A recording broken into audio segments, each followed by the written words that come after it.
The US ambassador to India, Eric Garcetti, made a statement the other day.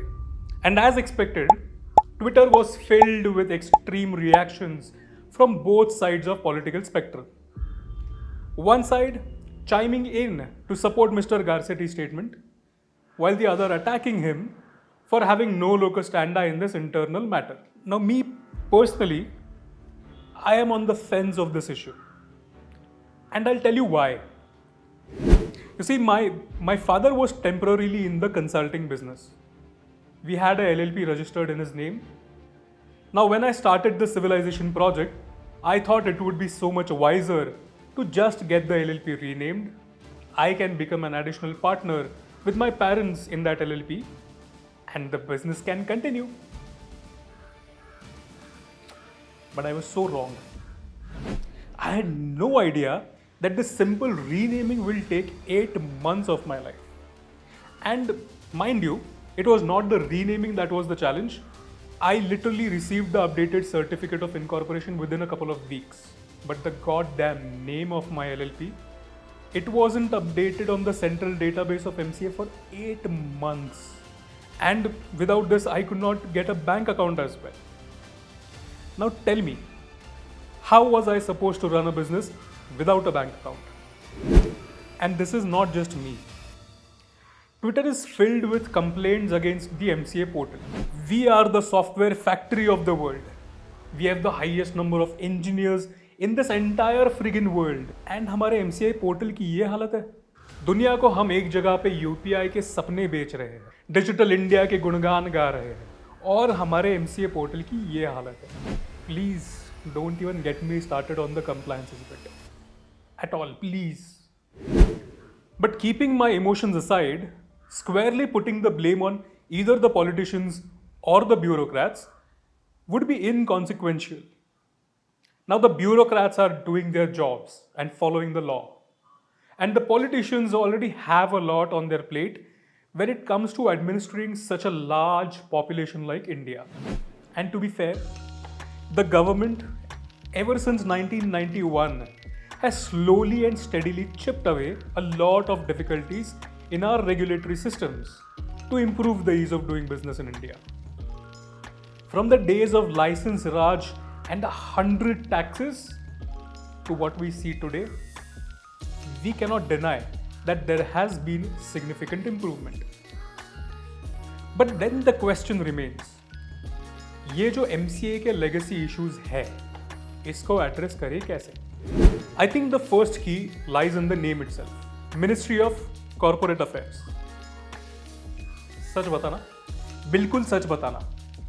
Affair शब्द सुन के क्या आता है दिमाग में? अफेयर शब्द सुन के मैं हूं या ये कैमरा वाले दादा हो, हम सब के दिमाग में एक ही चीज आएगी, लफड़ा, झोल, झपाटा और कॉर्पोरेट अफेयर. मतलब बड़े लोगों के बड़े झोल, करोड़पतियों के लाखों लफड़े. बस यही आता है दिमाग में, और क्या? It is evident in that case that a ministry dedicated to regulate corporate affairs will inherently operate out of mistrust towards businesses and entrepreneurs in general. And I think the root of this sentiment lies in something we discussed in the second video, India as a civilizational republic wala. I fundamentally believe, and please do come and prove me wrong, but I fundamentally believe that the seeds of mistrust are sown as soon as we call ourselves a socialist country. The insertion of this period during the period of emergency was the exact moment in time which marked the beginning of the license Raj in India. Businesses were nationalized left, right, and center. Why? Because we are a socialist country now. The means of producing goods and services cannot be trusted with private citizen. सब चोर होते हैं, सब scam करेंगे, गरीबों को लूटेंगे और खुद मौज मस्ती में रहेंगे, है ना? And mind you, this is happening in the country which hosts one of the oldest civilizations in India. A civilization which thrived on the basis of its global trade. A civilization which survived even after thousands of years of invasions and loot and plunder. 2000 साल के बाद भी bankrupt नहीं हुई है country. And no, I am not romanticizing the past. I am just trying to highlight how costly a mistaken identity can be. Now coming back to today's reality, yes, there have been a lot of reforms to improve the ease of doing business in India. Yes, entrepreneurship is once again being celebrated in our country. Starting a business and following one's dreams and aspirations has become the first choice for so many young Indians. And I'm super happy to see that we are talking about growing our economy faster than ever before. I'm proud to see that we are trying to compete globally to become the third largest economy. I am super pumped to imagine a $35 trillion strong India. But I also think that we need to fix our mistaken identity urgently and immediately. And this effectively translates to the next policy decision I have to offer. To all of you and to the political leaders of my country, I think it is high time we should rebrand Ministry of Corporate Affairs to the Ministry of Business Growth.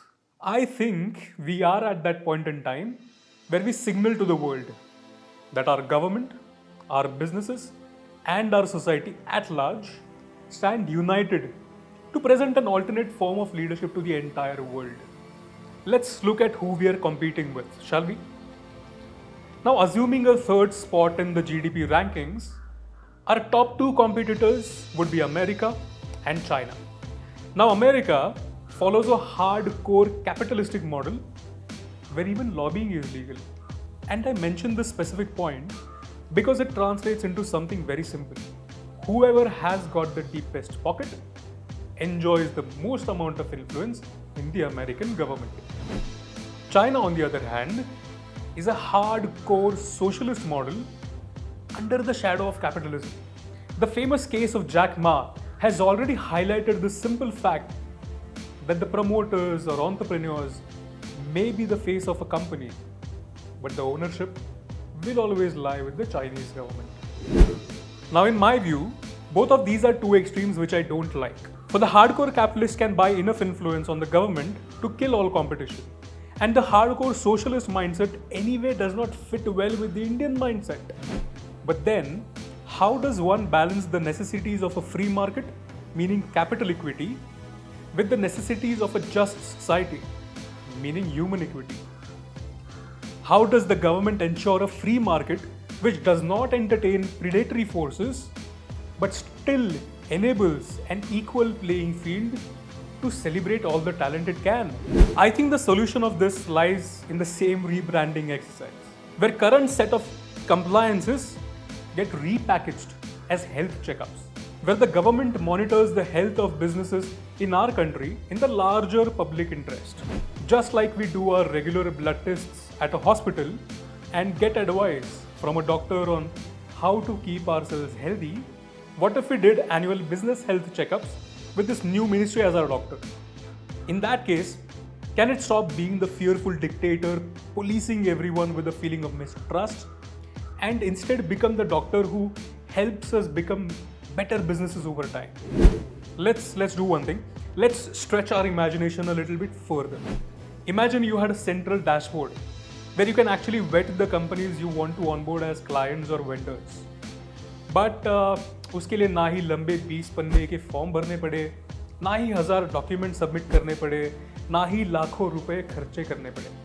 All you need to do is go to your dashboard and you have all the information available at your fingertips, along with a list of all the health indicators for that company, for that business. And imagine being a participant in all of this, not out of fear that someone will come knocking at your door to shut your business down, but out of willingness and pride of becoming a part of India's growth story. Out of happiness that all of us are ultimately working towards improving the quality of life for not just our citizens, but our fellow humans all across the world. And yes, I do agree that this is like a very big long dream which will take a long time to become a reality. But my humble submission is this: if imagination is our effort, a dream is our reward. If planning is the effort, a possibility is our reward. And if action is the effort, our desired reality will be our reward. And the only action we need to take right now, in my humble opinion, is rebrand the Ministry of Corporate Affairs to Ministry of Business Growth. Simply by fixing our mistaken identity, we will initiate a butterfly effect that will make that sweet romantic dream come true. Now I only have a small appeal to make to all the fellow entrepreneurs, big or small, right from that young chap in Jharkhand who's trying to start his small business to all the biggest industry leaders of my country. Look, as a student of decision making, one relationship is very clear to me.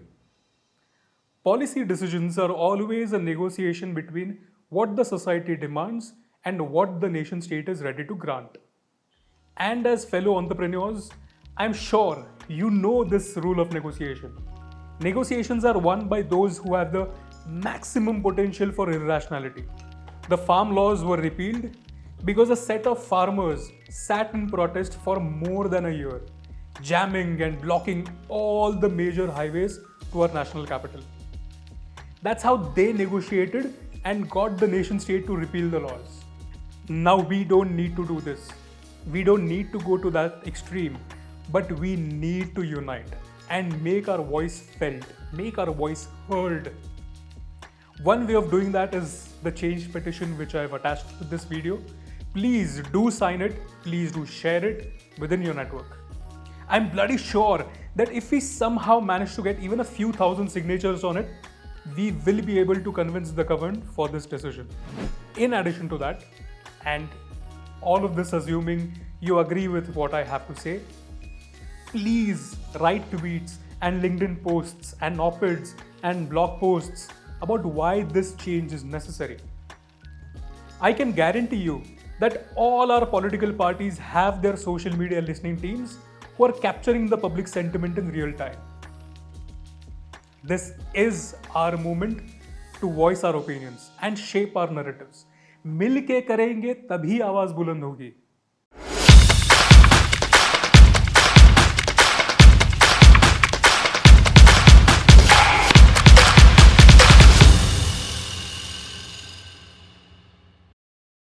My name is Prathamesh and I'm the founder of the Civilization Project. Thank you for watching today's episode of Agenda for Sale. अगर आपको आज का मुद्दा सही लगा हो तो please do like this video so that this video can reach out to more and more like-minded people like us. Also, please feel free to share your views and thoughts in the comments below. As I've mentioned earlier, you'll find two links in the description below. One is for a detailed policy draft for this rebranding exercise and a change petition for us to collect tangible support for this policy decision. Sign it, share it, demand it. Remember, the future of politics starts with us. I shall see you with the next agenda item very, very soon. See you next time.